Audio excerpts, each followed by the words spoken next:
පෘථුවියේ කිසිම සතෙකු තරණය නොකරන රේඛාවක් ගැන ඔබ අසා තිබෙනවද? කිසිම කුරුල්ලෙකු ඒ හරහා පියාසර නොකරන අතර කිසිම ශීරපායි සතෙකු ඒ හරහා යාමට එඩිතර වෙන්නේ නැහැ. ඔබට එය සිතාගත හැකිද? මෙම රේඛාව නොපෙනෙන අතර භෞතික යථාර්ථයේ නොපවතී. මෙය කෙතරම් ශක්තිමත් බාධකයක්ද කියනවා නම් ශාකාහ සතුන් පරිණාමය වුණා තවමත් එය තරණය කිරීමට නොහැකි වීමයි. මෙම අద్භූත බාධකය වොලස් රේඛාවයි. කිසිම සතෙකු තරණය නොකරන මෙය කිලෝමීටර් 35ක පමණ පළලකින් යුක්තයි. නමුත් නොපෙනෙන සීමාවක් ස්වභාව ධර්මය විසින් නවත්තන්නේ කොහොමද? මෙම බාධකයේ පිටුපස සැඟවී ඇත්තේ කුමක්ද? එහෙනම් මේ අභිරහස් මායිම ගැන සොයා ගැනීමට අපි යමු ඉන්දුනීසියාවට. රැඳී සිටින්න මේ වීඩියෝයේ අවසානය තෙක්. මේ විශ්වසැරිය YouTube නාලිකාවයි.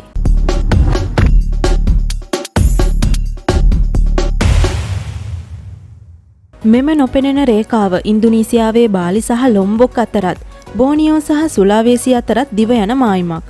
මෙම දේශ සීමාවේ බටහිර පැත්තේ ආසියානු සතුන් වන කොටි වලසුන් සහ අලියතුන් වැනි සාමාන්‍ය වන සතුන් සිටිනවා. නමුත් ඔබ නැගෙනහිරට කිලෝමීටර් 35ක් පමණ ගමන් කළහොත් ඕස්ට්‍රේලියානු සතුන් වන කැන්ගරුවන් සහ කොකාටු වැනි සතුන්ගේ ලෝකය හමු වෙනවා. ආසියානු සහ ඕස්ට්‍රේලියානු රාජධානි දෙක වෙන්කර හඳුනා ගන්නා මායිම වොලස් රේඛාව ලෙස හඳුන්වන්න පුළුවන්. බැලූ බැල්මට එය පේන විශේෂ දෙයක් නැති මුහුදු තීරයක් පමණයි.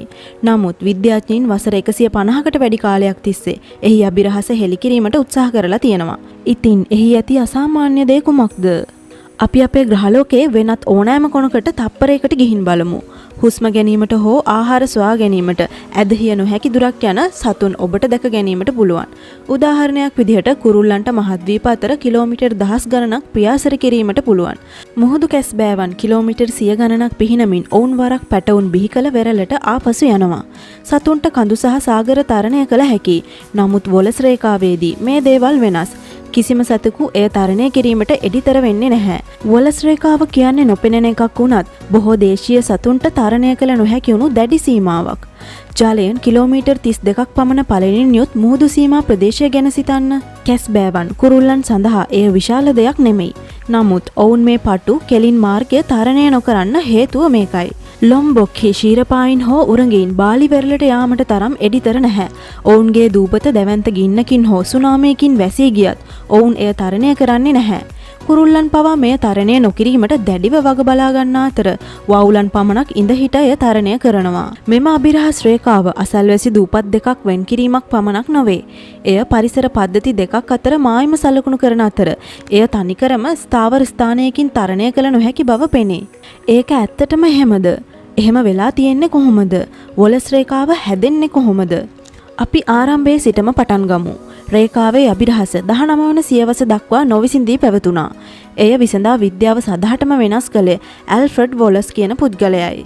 1854 දී වොලස් මැලේ දූපත හරහා ශුජුකෝණාශ්‍රයේ විවිධ පැතිවල ඇති ශාක හා සත්ව විශේෂ සම්පූර්ණයෙන්ම වෙනස් ලෝක දෙකක මෙන් බෙහෙවින් වෙනස් බව දැක තිබුණා. මෙම භූගෝලීය බෙදීම වොලස්ගේ මනසේ විද්‍යාවට පිළිතුරු දිය නොහැකි බොහෝ ප්‍රශ්න මතු කළා. වසර 8ක් පුරා වොලස් නියැදි 1,25,000කට වඩා එකතු කළ අතර එමගින් ඔහුට සැලකිය යුතු සොයා ගැනීම කිරීමට හැකි වී තිබෙනවා. ඔහුගේ සොයා ගැනීම ඒ කාලේ චාල්ස් ඩාවින් සමග සාකච්ඡා කර තිබෙනවා. එම සොයා ගැනීම පරිණාමවාදයේ න්‍යායයේ පදනම සකස් කිරීමට සමත් වෙලා තියෙනවා. කෙසේ වෙතත් වොලස් මේ අద్භූත බාධකයේ ස්වභාවය හෙළිදරව් කිරීමට සමත් වුණේ නැහැ. ඒ ග්‍රහණය කර ගැනීමට නම් පෘථිවිය බෙහෙවින් වෙනස් ලෙස පෙනුන ඈත අතීතය සොයා බැලිය යුතුයි. වසර මිලියන ගානකට පෙර අප දන්නා අද තියෙන මහද්වීප එක් විශාල මහද්වීපයක් වගේ එකට එකතු වෙලා තිබුණා.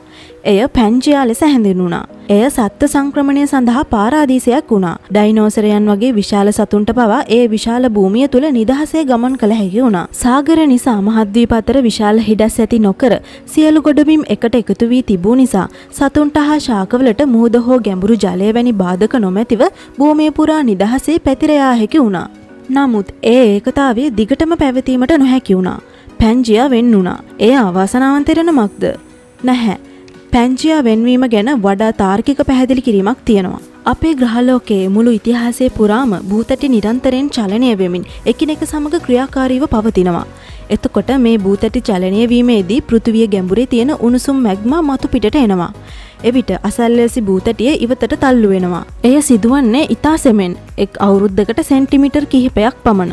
භූතැටි ඈත් වන විට ඒවා මත පිහිටා ඇති මහද්වීපද ඈත් වන අතර පැංජියා වලටද එසේ සිදු වුණා. පැංජියා දෙකට වූ විට මෙලෙස කොටස් වශයෙන් මහද්වීප වෙන් වෙලා ගියා. එවිට නව සාගර සහ කඳුවැටි සතුන්ට ගමන් කළ නොහැකි බාධක බවට පත් වුණා. නමුත් මෙය ශාක හා සත්ව විශේෂ පරිණාමය කෙරෙහි බලපෑමක් ඇති කරන්නේ කොහොමද? මේ විදිහට වෙන් වූ මහද්වීපවල චලනය, දේශගුණය විවිධ ලෙස වෙනස් වූ අතර එමගින් ඒවායේ වැසියන්ට නව පරිසර පද්ධති සහ තත්වයන්ට අනුවර්තනය වීමට සිදු වුණා. ඒ නිසා සංක්‍රමණය වීමේ හැකියාව නැති සත්ව විශේෂ වෙන වෙනම වෙනස් වෙලා ස්වාධීනව වර්ධනය වීමට පටන් ගත්තා. මේ වෙනස්කම් හැම මහද්වීපයකටම බලපාලා තිබුණත් ඒවා වඩාත් පැහැදිලිව දක්නට ලැබුණේ දකුණු ආසියානු කලාපයේ. මෙහිදී සුන්ඩා සහ සහුල් කියන භූමි ප්‍රදේශ සත්තු විකාශනයට වඩාත් මූලික වූ ප්‍රදේශ දෙකක්. වසර මිලියන ගානකට පෙර සුන්ඩා සහ සහුල් ආසියාව සහ ඕස්ට්‍රේලියාව එකට සම්බන්ධ කරමින් සංක්‍රමණයට පාලමක් ලෙස ක්‍රියා කර තිබෙනවා. නමුත් අයිස් යුගයෙන් පසු සාගර මට්ටම ඉහළ ගිය අතර මෙම ඉඩම් ජලයෙන් යට වී ජල බාධකයක් නිර්මාණය වෙලා තියෙනවා. ආසියාවට සහ ඕස්ට්‍රේලියාවට තවදුරටත් ශාක හා සත්ව විශේෂ හුවමාරු කරගත නොහැකි වුණා. ඒ අතර ජලබාධකයක් විහිදී ගියා. හොඳයි. නමුත් ජලබාධකයක් යම් අයුරකින් හරි තරණය කළ හැකි නේද? ඉතින් සතුන් එසේ කිරීමට අකමැති ඇයි? සරලයි. වොලස් රේඛාව කියන්නේ දේශගුණය සහ සොබාදහම මූලික වශයෙන් වෙනස් වන ලෝක දෙකක් අතර මායිමයි. රේඛාවේ දෙපස වන සතුන් වසර මිලියන ගණනක් තනිවම විකාශනය වෙලා තියෙනවා. නැත්තම් පරිණාමය වෙලා තියෙනවා. සතුන් පිහිනමින් හෝ පියාසර කරමින් සීමාව හරහා භෞතිකව ගමන් කළත් ඔවුන්ට අනෙක් පැත්තේ තත්වයන්ට අනුවර්තනය වීමට නොහැකි වෙනවා. අවසානයේ ඔවුන් මිය යනවා. මේ තමා සතුන් මේ වොලස් රේඛාව තරණය නොකිරීමට හේතුව. එහෙත් මෙම වැදගත් සීමාව ඇල්ෆර්ඩ් රසල් වොලස් විසින් සොයා ගැනීමෙන් දශකයකට පසුව පවා එහි සැබෑ විද්‍යාත්මක වැදගත්කම තේරුම්ගෙන හෝ පිළිගෙන තිබුණේ නැහැ. ඒකට හේතුව ඔහුගේ අදහස් ජනතාව විසින් වැළඳගත්තේ වසර ගණනාවකට පසුව වීමයි. ඔබ සිතන ආකාරයට ස්වභාව ධර්මයේ තවත් කොපමණ අద్భుත සීමාවන් සැඟවී ඇද්ද? ඇත්තටම අපි හිතපු විදිහට වොලස් රේඛාව පමණක් නෙවෙයි තවත් එවැනි රේඛා තියෙනවා. ජර්මානු විද්‍යාඥ මැක්ස් වෙබර් විසින් වොලස් රේඛාවට ගොඩක් ළඟින් තියෙන වෙබර් රේඛාව සොයාගෙන තියෙනවා. එය වොලස් රේඛාවේ වැදගත් සංශෝධනයක් වුණා. නැගෙනහිරට තවත් ඉදිරියට වන්නට ඉංග්‍රීසි ජීව විද්‍යාඥ රිචඩ් ලර්ගේ නමින් නම් කරන ලද ලික රේඛාව තිබෙනවා. ඒ වගේම මෙම රේඛා බලවත් බෙදුම් වෙනවා. සමහර සතුන් මේවා හරහා පීනා යාමට උත්සාහ කරන්නත් බයයි. තවත් සමහරු මේ හරහා ගියත් ඔවුන්ට ජීවත් වීමට නොහැකියි.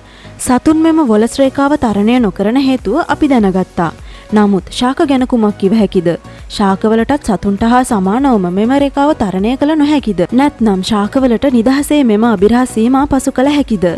නැහැ. ශාකවලට මෙම සීමා හරහා ගමන් කිරීමට සත්‍යයන්ට වඩා හැකියාවක් තියෙනවා. බීජ හා බීජාණු සුළඟින් හෝ සාගර ධාරා හරහා පහසුවෙන් ගෙන යා හැකියි. කෙසේ වෙතත් වොලස් රේඛාව සහ අනෙකුත් සීමා ශාක පැතිරීම අවහිර කරන පෙරහන් වශයෙන් ක්‍රියා කරනවා.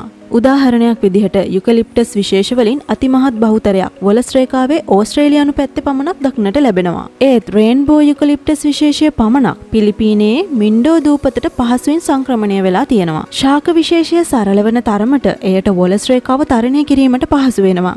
ශුද්‍ර ජීවීන් සඳහා එය කිසිසේත් විශාල අභියෝගයක් නොවන බව පෙනේ. ඉතින් අපි අද කතා කළේ වොලස් රේඛාවේ සැඟවුණ විද්‍යාත්මක පසුබිම සහ බොහෝ දෙනා නොදත් අතීත කතාවයි. කෙටියෙන් කිව්වොත් වොලස් රේඛාව කියන්නේ ජෛව විවිධත්වයට බලපාන බලවත් ස්වභාවික සීමාවක්. ඉතින් මේ වීඩියෝව ඔබ රස විඳින්නට ඇති කියලා අපි හිතනවා. එහෙනම් වීඩියෝ එකට ලයික් කරලා අපිව සබ්ස්ක්‍රයිබ් කරන්න අමතක කරන්න එපා. තවත් දවසක මේ වගේ වැදගත් වීඩියෝ එකකින් හමු වෙමු.